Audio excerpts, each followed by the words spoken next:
All right, welcome back to The Explainer. Today we are unpacking an incredibly dark, totally lore-heavy narrative of crime, punishment, and, well, the deeply monstrous nature of vampires. We're pulling this directly from the absolutely chaotic events of Session 19. If you love dissecting high-stakes tension and character psychology half as much as I do, we have a lot of fascinating ground to cover today, so let's dive right into the tension. Heat! Heat! The day is done. We are plunging right into the chaotic aftermath of the previous night's events with this unsettling, really disjointed quote from the source material.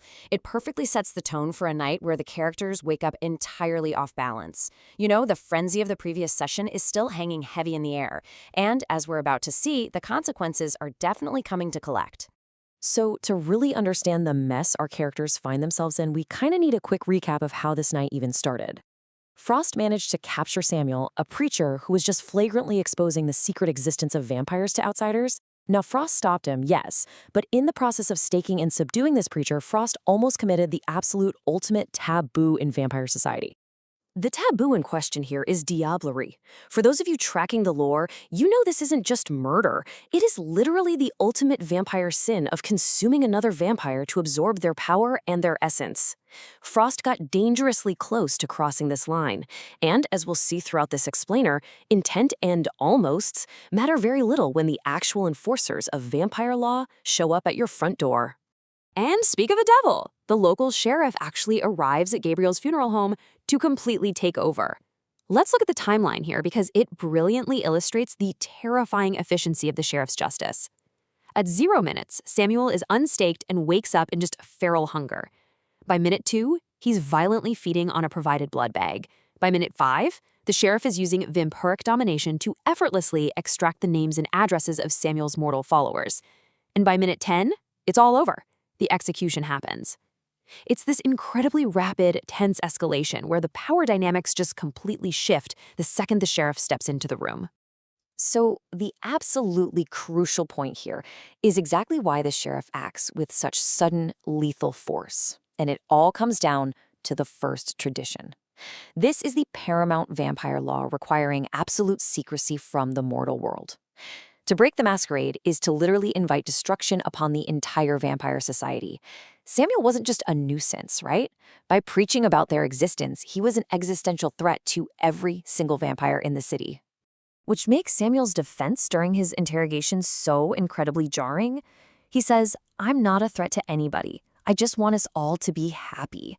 I mean, it is just this desperate, wildly naive plea.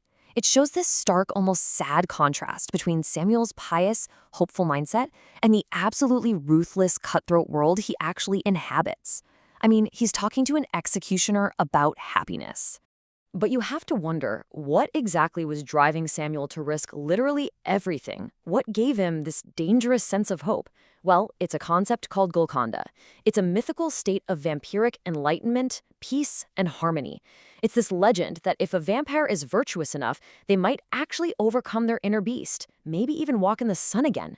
It's that elusive concept that drove Samuel to break all the rules, building a cult of mortals just to help him achieve this peace. And this elusive concept builds a really fascinating ideological clash within the group. We have Samuel's hope going right up against Eric's hardened cynicism. As Eric listens to Samuel preach about harmony, he doesn't just disagree, he is visibly judging him. Eric considers Golconda a totally misguided fool's errand, basically a myth that distracts vampires from the harsh reality of their existence. And why does this matter? Well, because it highlights a core thematic debate. Can monsters actually achieve grace, or are they just doomed to be monsters forever?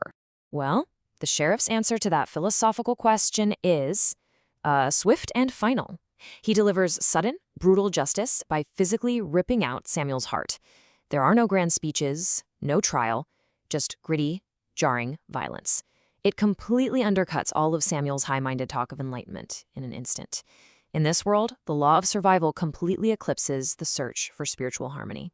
So, with the preacher dead, the sheriff turns his attention back to the coterie, basically leaving them drowning in severe consequences and debts.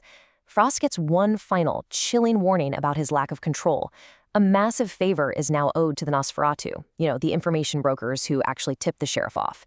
And it's casually revealed that Alex is operating as a shadow, a secret informant for the higher-ups. The sheriff cleaned up their mess for sure, but now he essentially owns them.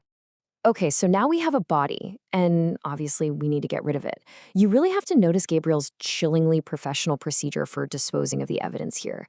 Step 1, he hides anything breakable in his funeral home, totally anticipating violence. Step 2, he just casually produces a body bag and duct tape. Step 3, he forges hospital transfer documents, listing the cause of death as falling on an iron fence. Clever, right? Step 4, he loads the body into his hearse to take straight to the hospital's crematorium. It is an absolute masterclass in macabre efficiency. But as is literally always the case when you mix vampires and hospitals, things just do not go according to plan. Gabrielle and Eric arrive at the hospital loading bay, and while Gabrielle handles the paperwork, Eric, who is dangerously hungry at this point, decides to slip away to feed on a dying patient.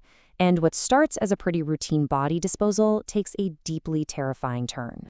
And this brings us to a really crucial mechanic in their world that translates so beautifully into the narrative, and that is the bestial failure. See, when a vampire reaches too far while starved of blood, they don't just fail a task. They experience a catastrophic loss of control where their inner monster, the beast, forcefully takes over. Eric's attempt to feed triggers this exact horrific scenario. So Gabriel manages to drag Eric out of the hospital just in the nick of time, literally throwing him into the passenger seat of the hearse. As they drive away, Eric begins hyperventilating, laughing uncontrollably, and crying tears of actual blood. And then he turns to Gabriel and delivers this feral, complete nightmare of a threat. We're going to give you everything that you want, sweet, sweet Gabriel. It brilliantly illustrates just how far the beast pushed Eric past the brink of sanity. Gabriel, a guy who deals with death every single day, is genuinely terrified. This absolutely terrifying incident really sets up our final, deeply thematic conversation of the night between Alex and Eric regarding how they actually manage their inner monsters. Alex operates on pure fear. She believes in caging the beast as tightly as possible to prevent tragic mistakes, terrified of the collateral damage as she ever loses control. Eric, however, despite literally just suffering a bestial failure himself, argues for a totally different strategy. He talks about letting the beast off the leash purposefully, pointing that primal rage at your enemies to protect what matters. It's such a fascinating debate on whether you should suppress your dark nature or weaponize it.